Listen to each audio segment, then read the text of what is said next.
शादीशुदा राज ठाकरे और सोनाली बेंद्रे के बीच गहरा रिश्ता था। 90 के दशक में राज ठाकरे से नाम जुड़ने की वजह से सोनाली बहुत बदनाम हुई थी। शादीशुदा होते हुए भी राज ठाकरे सोनाली बेंद्रे के पीछे पागल हो चुके थे, जिसकी वजह से बॉलीवुड के साथ साथ राजनीतिक गलियारे भी गर्मा गए थे।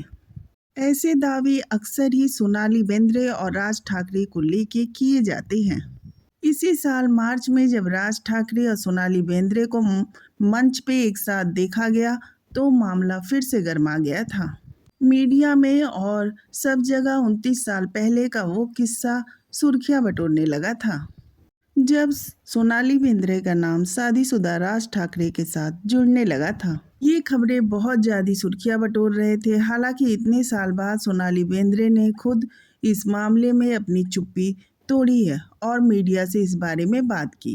दरअसल सोनाली हाल ही में एक इंटरव्यू में जुड़ी, जिसमें उन्होंने अपनी ज़िंदगी से जुड़े हर पहलू के बारे में बात की। इस इंटरव्यू में सोनाली से कई बातें की गई। साथ ही साथ मार्च में जो क्लिप आई थी और वायरल हुई थी, उस बारे में भी बात की गई। ये वो क्लिप थी जिसमें सोनाली बेंद्रे और राज ठाकरे एक साथ नजर आए थे, जिससे पुरानी खबरें फिर से ताज़ा हो गई थी और लोग फिर से बातें करने लगे थे। जब सोनाली बेंद्रे से इंटरव्यू में ये पूछा गया कि क्या राज ठाकरे को उनके ऊपर क्रश था, इस बात के जवाब में सोनाली बेंद्रे ने कहा कि क्या उन्हें मुझ पे क्रश था? इस बात में तो मुझे संदेह है। जब सोनाली से वायरल क्लिप के बारे में पूछा गया तो उन्होंने कहा कि उस समय मैं अपनी बहन से बात कर रही थी और उस समय राज वहीं पे मौजूद थे। खुद के ऊपर इस तरह के अफवाह उड़ने पर सोनाली बेंद्रे ने कहा कि ये ठीक नहीं है। सोनाली ने ये भी कहा कि मुझे नहीं पता, मुझे लगता है कि जब लोग इस तरह की बातें करते हैं तो बहुत अच्छा नहीं लगता है, क्योंकि इसमें परिवार शामिल है और बाकी लोग भी शामिल हैं। सोनाली ने साथ ही साथ ये भी बताया कि उनके और राज ठाकरे के परिवार के बीच रिश्ते बहुत पुराने हैं। साथ ही साथ सोनाली ने राज और अपने कनेक्शन के बारे में भी बात की और कहा कि मेरे जीजा और बहन, मेरे जीजा जो क्रिकेटर हैं, वे राज के चचेरे भाई के साथ क्रिकेट खेलते थे। दूसरी बात, मेरी बहन की सास राम नारायण रुइया कॉलेज में इंग्लिश लिटरेचर डिपार्टमेंट की हेड हैं, जहाँ से मैंने पढ़ाई की है, तो वे सभी एक दूसरे को जानते हैं। मेरे लिए कनेक्शन यह था कि राज की पत्नी शर्मिला, उनकी माँ और मेरी मौसी सभी अच्छे दोस्त थे। उनकी माँ ने तो 10 दिनों तक हॉस्पिटल में मेरी देखरेख भी की थी।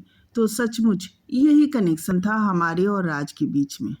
यानी कि जो बातें राज ठाकरे और सोनाली बेंद्रे के बीच उठ रही थी, उस बात को सोनाली बेंद्रे ने सिरे से नकार दिया है। आपको ये बताते चले कि जब 29 साल पहले सोनाली बेंद्रे का नाम राज ठाकरे के साथ जुड़ा था, उस समय राज ठाकरे अपनी पत्नी से तलाक देके सोनाली बेंद्रे से शादी करना चाह रहे थे। इस तरह की बात मीडिया में आ रही थी। तब भतीजे और अपनी बहू की शादी बचाने के लिए बाल ठाकरे को बीच में आना पड़ा था और उन्होंने साफ मना कर दिया था कि राज ठाकरे अपनी पत्नी को नहीं छोड़ेंगे। ऐसा भी कहा जाता है कि बाल ठाकरे के कहने पे ही राज ठाकरे ने अपनी पत्नी के साथ अपना रिश्ता नहीं तोड़ा था और सोनाली बेंद्रे के साथ अपना रिश्ता खत्म कर दिया था।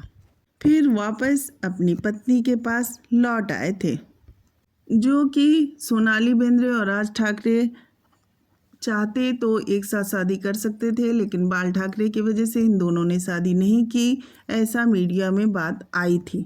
लेकिन इस खबर की कोई पुष्टि नहीं हुई। ये खबर आई और बात फैली और जिससे सोनाली बेंद्रे की काफ़ी बदनामी हुई थी।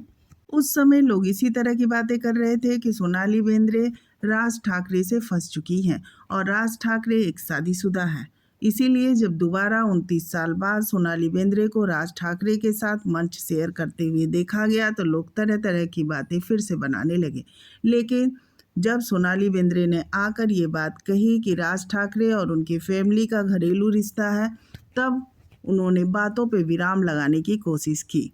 अब बात जो भी हो, जो बातें पहले उठी वो भी हमने आपके साथ शेयर की। इस बात में कितनी सच्चाई है ये तो यही लोग जाने, और कितनी नहीं है। जैसी खबरें आई वो खबरें हम आपके साथ शेयर कर रहे हैं। आपको वीडियो कैसी लगी कमेंट करके ज़रूर बताएं, और नए हैं तो प्लीज़ हमारे चैनल को लाइक एंड सब्सक्राइब कर दें। Thank you.